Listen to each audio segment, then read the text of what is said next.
Hello అండి, అందరికీ నమస్కారం. Welcome to my channel Smahi vlogs. నేను శాంతి. ఇవాల్టి వీడియో అయితే డే 5 వ్లాగ్ ఇన్ కేరళ అనమాట.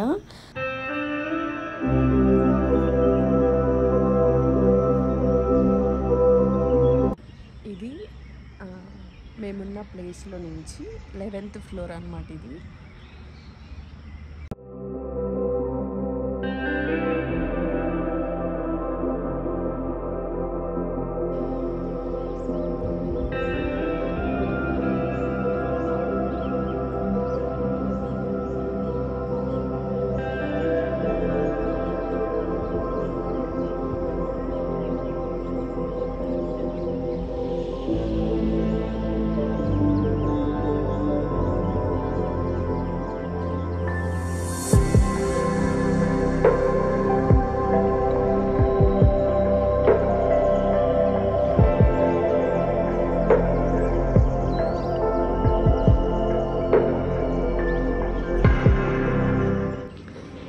ఈ ప్లేస్ని ఇందాకటి నుంచి ఎన్నిసార్లు వీడియో తీస్తున్నానంటే అటు లోపలికి వెళ్ళడం, మళ్ళీ బయట రావడం. అబ్బా ఏదైనా మిస్ అయిపోతానేమో మళ్ళీ అని అనేసి బయట రావడం, లోపలికి వెళ్ళడం, ఇదే పని అయిపోయింది. మేము వెళ్ళినప్పుడు సూర్యుడు అంత దర్శనం ఇవ్వలేదని ఇవాళ ప్రకాశవంతంగా కనిపిస్తున్నారు. ఇది మేమున్న రూమ్లో నుంచి బాల్కనీ వ్యూ అన్నమాట. ఇది ఇలా ఉంది. ఎఫెక్ట్ ఇచ్చినట్టుంది కదా మూవీస్లో, అలా ఉంది ఇక్కడ. మీకు ఇక్కడ బ్యాక్గ్రౌండ్లో వినిపిస్తున్నటువంటి ఆ పక్షుల యొక్క సంభాషణ చూడండి, అది నిజమే. అక్కడ చాలా పక్షులు మనం నిద్ర లేచిన దగ్గర నుంచి ఇవి వింటూనే ఉండొచ్చు. అసలు ఆ వాతావరణానికి, ఆ పచ్చదనానికి, ఆ పక్షుల యొక్క సంభాషణలకు అసలు ఎంత బాగుందో కదా. బావుదీప్ ఇందని చెప్పు.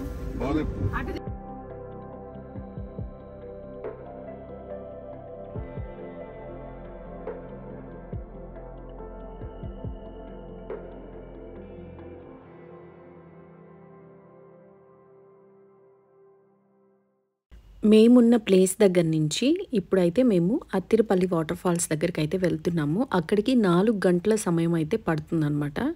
కానీ దారిలో చాలా మంచి వాన వచ్చింది, దానివల్ల ఇంకా లేట్ కూడా అయ్యింది. ఇక్కడ మేము కొంచెం ఫ్రెష్ అవ్వడానికి అని చెప్పి ఆగారనమాట. ఇంకా టీలు తాగాలి, టీలు వాష్రూమ్స్కి వెళ్ళేవాళ్ళు. ఇలా వాష్రూమ్స్కి ఆపోజిట్లో ఈ డాగ్స్ బోన్ ఇవన్నీ ఉన్నాయి.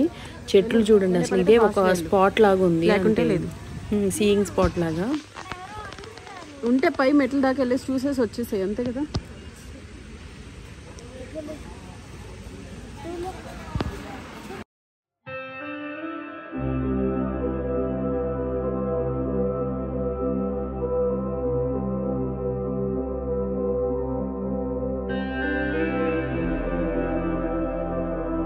ఈ వాన వల్లనో ఏమో మరి చాలా వరకు ట్రాఫిక్ జాము, దానివల్ల ఇంకొంచెం సమయం ఎక్కువ పట్టింది మాకు.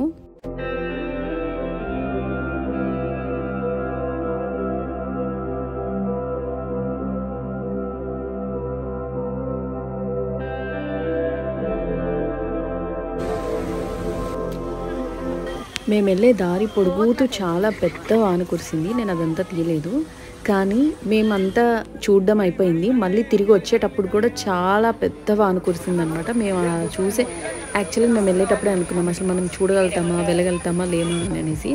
కానీ చూసాము, చూడగలిగాము, దానికి సంతోషము. ఇక్కడ మనం చాలా కొంచెం దూరం నడవాలి టికెట్స్ తీసుకున్న దగ్గర నుంచి. అయితే మనం డైరెక్ట్గా స్ట్రైట్గా వెళ్ళిపోతే ఇప్పుడు నేను చూపిస్తున్నటువంటిది అయితే కనిపిస్తుంది అనమాట. నెక్స్ట్ చూపించేది దానికి కింద వెళ్ళాలి, చాలా దూరం వెళ్ళాలి. కానీ చాలా దూరం నడిచిన తర్వాత అనిపిస్తుంది, అబ్బా వర్త్ వర్మ అంటారు కదా, అలా అనిపిస్తుంది అనమాట. వాటర్ ఫాల్స్ కింద నుంచి చూడడం అట్లంతా. అతిరపల్లి జలపాతం పశ్చిమ కనుమల షోలయార్ శ్రేణుల ప్రవేశ ద్వారం వద్ద చాలకుడి నదిపై సముద్ర మట్టానికి 1000 అడుగుల ఎత్తున ఉంది. ఇది అడవులు, చిన్న ప్రవాహాలు కలిగిన సుందరమైన ప్రాంతం. ఈ జలపాతం నుండి నీటిధారలు 80 అడుగుల ఎత్తు, 330 అడుగులు వెడల్పుతో జాలువారుతుంటాయి. ఈ జలపాతాన్ని భారతదేశ నయగరా అని పిలుస్తారు. ఇది కేరళ రాష్ట్రంలోని అతి పెద్ద జలపాతం. అనేక వృక్ష జంతు జాతులు అవశేషాలు ఈ ప్రాంతంలో కనిపిస్తాయి. ఇది పడమటి కనుమలలో 4 అంతరించిపోతున్న హార్న్బిల్ జాతులు అవశేషాలు కలిగిన ఏకైక ప్రదేశం. ఇది పశ్చిమ కనుమలు ప్రపంచంలో అత్యంత ముఖ్యమైన జీవ వైవిధ్యం ప్రసిద్ధ ప్రదేశాలలో ఒకటి. ఈ విలువైన సహజ ప్రపంచం ఇప్పటికే గనుల త్రవ్వకం, జల విద్యుత్ ప్రాజెక్టులలో కూడి ఉండటం వలన కనుమరుగవుతుంది.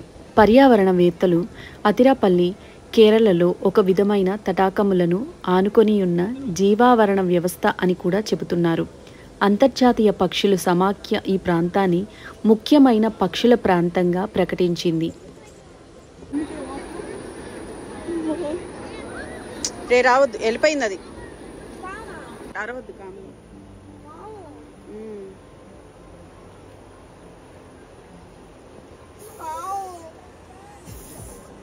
అతిరపల్లి జలపాతం ఇప్పటికే విద్యుత్ ప్రాజెక్టుల వలన దెబ్బతినింది. కొన్ని సాగే గుణము కలిగిన చేపలు ఇక్కడి ప్రత్యేకం, కానీ అవి కేవలం ఈ వాతావరణానికి మాత్రమే తట్టుకోగలవు. విద్యుత్ ప్రాజెక్టుల వలన వీటికి నివాసం కరువవుతున్నది. ఇవి అంతరించిపోయే జాతిగా గుర్తింపబడ్డాయి. ఇక్కడ పైన అయిపోయిన తర్వాత ఇంకా వెళ్ళాలన్నమాట. పైనంతా కాంక్రీట్ ఉంది కాబట్టి ప్రాబ్లం లేదు, కాకపోతే అది స్లోప్గా ఉంటుంది. ఇదేంటంటే కొంచెం రాళ్ళు, కొంచెం మట్టి, అందులో వాన వచ్చింది కాబట్టి కొంచెం జారుడు ఇవన్నీ ఉందన్నమాట. మనకు టికెట్ కౌంటర్ దగ్గర నుంచి ఒక 10-15 నిమిషాలు నడిస్తే మనకు పైన చూసాం కదా అది కనిపిస్తుంది. ఇక్కడ మాత్రం ఖచ్చితంగా అరగంట ట్రెక్కింగ్ అయితే ఉంటుంది. కానీ కిందకెళ్ళి అక్కడ కూర్చోవడానికి చాలా ఉన్నాయి, చెట్లు ఉన్నాయి. మనం ఏదైనా ఫుడ్ కూడా తీసుకెళ్ళినా కూడా అక్కడ కూర్చొని తినడానికి అయితే వీలుగా ఉంటుంది. ఒక వాష్రూమ్ ఉంది, ఇప్పుడు చూపిస్తుండేది అదేను. ఇంత దూరం నడిచొచ్చిన తర్వాత మనకేమనిపిస్తుంది అంటే వత్తు వర్మ వత్తు అనిపిస్తుంది అనమాట. చూడండి అసలు ఎంత బాగుందో కదా కింద నుంచి చూస్తుంటే.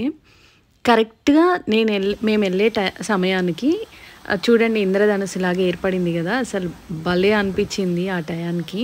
చాలా బాగుంది. ఇక్కడ నీళ్ళల్లో దిగడాలు ఇట్లాంటివి ఏం లేవు, జస్ట్ ఆ బండరాళ్ళు చాలా ఉంటాయన్నమాట. వాటి మీద కూర్చొని ఫొటోస్ తీసుకోవడమే. ఈత కొట్టడాలు, దిగడాలు, ఆడుకోవడాలు ఏం లేవు. అది బెటర్, ఎందుకంటే మేము వెళ్ళే టయానికి అలో చేశారు కనీసం కొంచెం దూరమైనా. లేదంటే వానాకాలం అయితే అసలు అక్కడ కూడా అలో చేయరంట, దూరం నుంచే చూసి పంపించేయడమేను. మనకు తెలిసినటువంటి బాహుబలి మూవీలో శివలింగాన్ని తీసుకెళ్తారు కదా, ఆ సీన్ కూడా ఇక్కడే చేశారంట. ఇంకా తిరుగు ప్రయాణం అయిపోయాము, పొద్దుగుకుపోయింది. అయినా మా వాళ్ళు అస్సలు జోష్ తగ్గలేదు, ఇంకా ఎక్కువైందనమాట. మేమంతా అంటే తిరిగి అలసిపోయినా వాడికి ఫుల్ ఎనర్జెటిక్గా ఉన్నాడు. ఇంకా రూమ్కి అయితే వచ్చేసాము అనమాట. ఇంకా డిన్నర్ చేసుకునేసాము.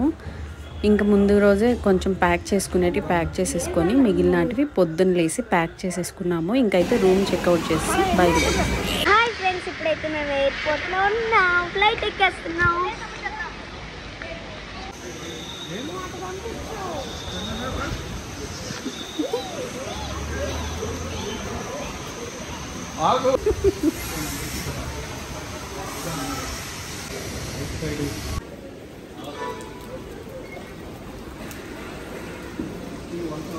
గ్రీన్ సిటీ అని ఎందుకు పేరు వచ్చిందో నాకు తర్వాత అర్థమైంది. అసలు ఎంత నీట్గా ఎంత క్లీన్గా ఉందో ప్రతి దగ్గర కూడా చాలా బాగుంది. ఇదైతే ఎయిర్పోర్ట్ పైన అనమాట, లోపల.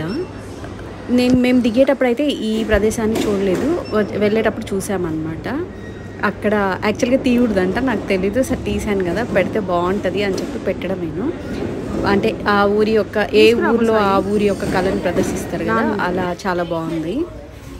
వాన పడుతూనే ఉంది కంటిన్యూస్గా, అస్సలు ఆగలేదు.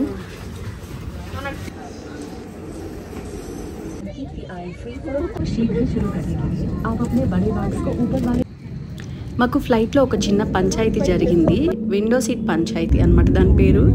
భవదీప్ గారికి వెళ్ళేటప్పుడు వాడు కూర్చున్నాడు, సరే పోనీలే చిన్నపిల్లోడని వదిలేశాను. వచ్చేటప్పుడు మాకు ఇవ్వాలి కదా, మాకు ఇవ్వలేదన్నమాట. నేనేమో షూట్ చేయడానికి నేను అడుగుతున్నాను, వాడైతే ఇవ్వట్లేదు.